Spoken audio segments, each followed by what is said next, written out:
गीत रुक जाता है। अशोक, यह तो कहानी सी जान पड़ती है। अशोक कहता है, ये गीत नहीं, ये ऐसा लग रहा है जैसे कहानी है। रेखा, मुझे मालूम था कि यह गायिका चतुर है। मतलब रेखा जवाब देती है कि मुझे पता था ये जो गायिका है वो बहुत चतुर यानी चालाक है। अशोक, और सुनो। गीत पुनः शुरू होता है। भ्रमर का देखा उसने रूप, भ्रमर का देखा सुंदर वेश, कहा प्रिय चलो हमारे साथ और जीतो तुम देश विदेश, करो नव सुमनों का रसपान, सुना मेरी वंशी गीतान।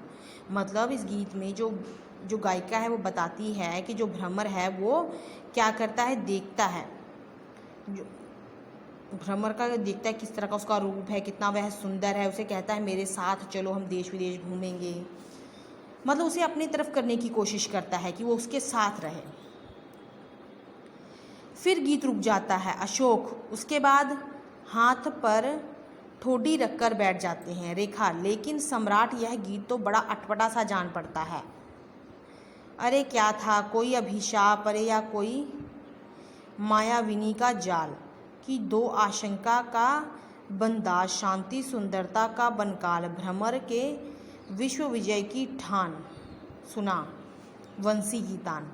मतलब उसमें वह जो गायिका है वो पुनः गीत शुरू करते हुए कहती है कि अरे क्या था, कोई अभिशाप, कि कोई अभिशाप था या कोई जाल था, कि शांति सुंदरता का काल बनके भ्रमर ने कहा कि मैं विश्व विजय ठान के आया हूँ, मतलब पूरी विश्व को जीतना चाहता हूँ, जिस वजह से मैं इस सुंदरता का काल बन गया हूँ, अभिशाप बन गया हूँ। अशोक, फिर क्या हुआ?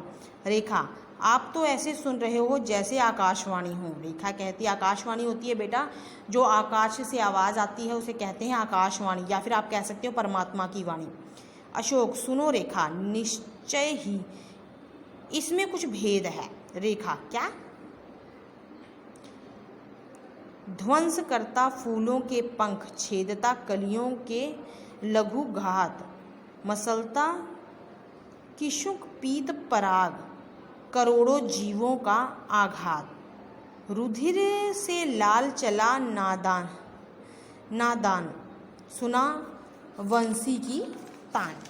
मतलब इसमें जो गायिका है वो कहती है कि किस तरह जो भंवरा है उसने फूलों की पंखुड़ियों को छेद दिया है, कलियों को भी घात दिया, मतलब उसने दुखी किया है, घायल कर दिया है, करोड़ जीवों पर आघात करता खून से लाल कर दिया है, मतलब उसने उसे जख्मी किया है। अशोक, ओह, मैं उसे बंद करती हूँ। नंदिनी। रेखा कहती है कि गायिका को बंद करने के लिए कहते हैं कि गीत गाना बंद कर दो। रेखा, कौन, तुम गायिका, मेरी आज्ञा के विरुद्ध? अशोक, ठहरो रेखा, मतलब जो रेखा है कि मेरी गायिका के विरुद्ध, मतलब जो गायिका है उसकी मर्जी के बिना प्रवेश कर जाती है जहाँ पर सम्राट अशोक बैठे होते हैं वहाँ पे चली जाती है। तो उधर से रेखा क्या कहती है कि तुम मेरी आज्ञा के बिना यहाँ पर आई हो। अशोक, ठहरो रेखा, अशोक से रोक देते हैं। रेखा, नंदिनी। नंदिनी गायिका अशोक को लक्ष्य करके गाना आरंभ कर देती है कुछ अर्थ भरे स्वर में। मतलब जो गायिका है वो अशोक की तरफ इशारे करती है कि मतलब एक भंवर जो है, भंवर के लिए वो अशोक को सामने रखती है कि जो भंवर है वो अशोक है, और गाना शुरू कर देती है। कहाँ वह मधुर मधुरमय राग, कहाँ वह यौवन वारी विलास, कहाँ उषा रंजित मधुहास, एक बस अभिलाषा की प्यास, बने हो पुष्पराज पाषाण, सुनो मेरी वंशी की तान। मतलब वो कहती है कि कहाँ है वो मधुर यौवन जो पहले था, कहाँ है वो सुंदर सा बगीचा, कहाँ है वो हंसती गाती दुनिया, बस एक अभिलाषा के लिए, मतलब एक सिर्फ इच्छा के लिए कि विश्व विजय ठाननी है, तुम एक पत्थर की तरह बन गए हो। अशोक, नंदिनी उसे छोड़ दो।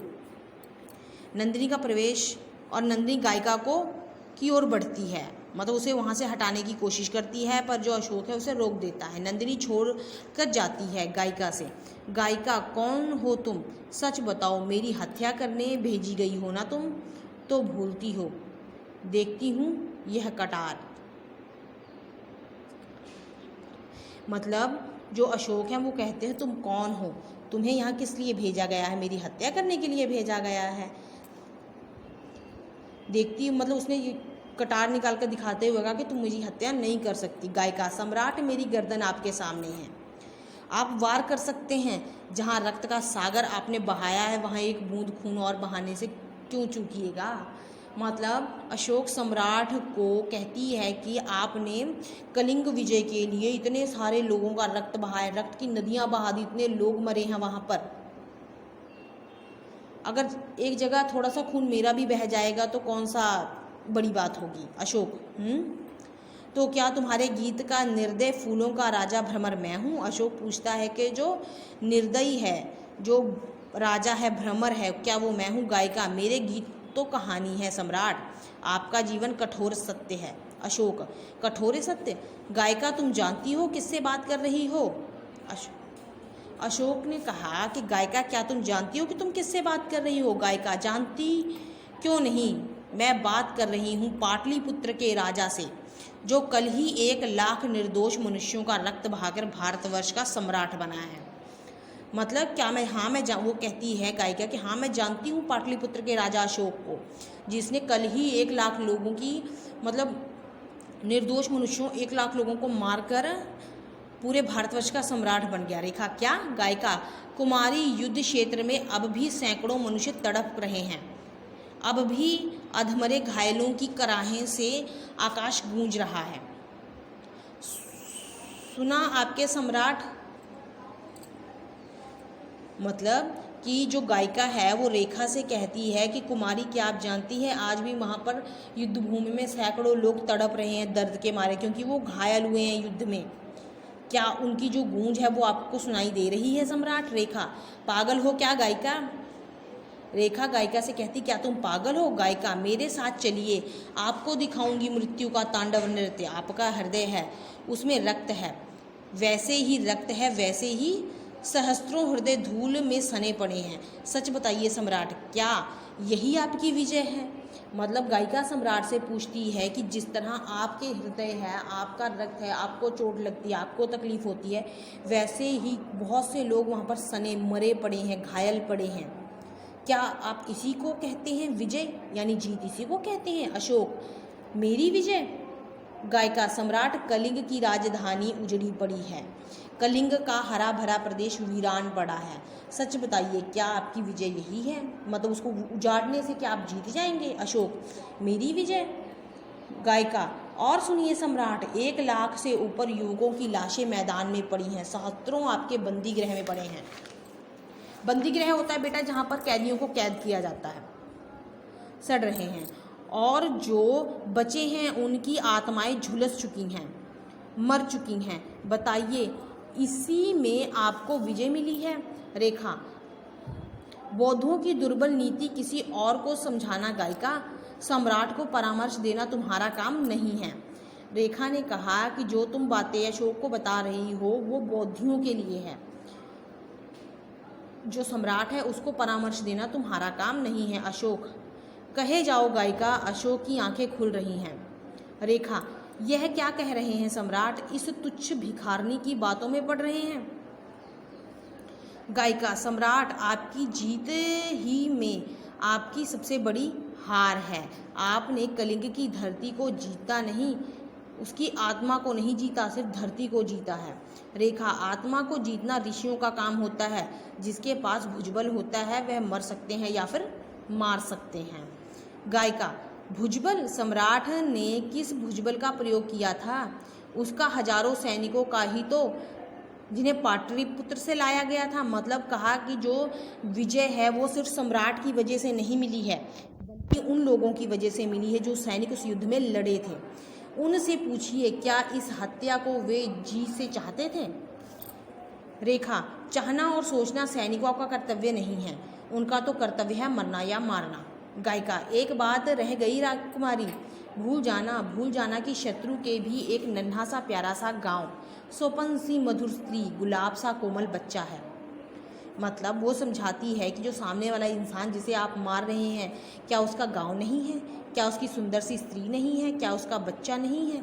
लेकिन सम्राट, आपके सैनिकों के भी तो हृदय प्यार हैं, धनुष खींचते समय क्या वह प्यार उमड़ेगा नहीं? मतलब कहते हैं कि सैनिक तो दोनों तरफ के मरते हैं, जो जीतता है उसके भी सैनिक मरते हैं, जो हारता है उसके भी सैनिक मरते हैं, और पीछे छूट जाता है परिवार, उनके बच्चे, उनकी पत्नियां, माता, बाप सब छूट जाते हैं, जो बाद में रोते रह जाते हैं।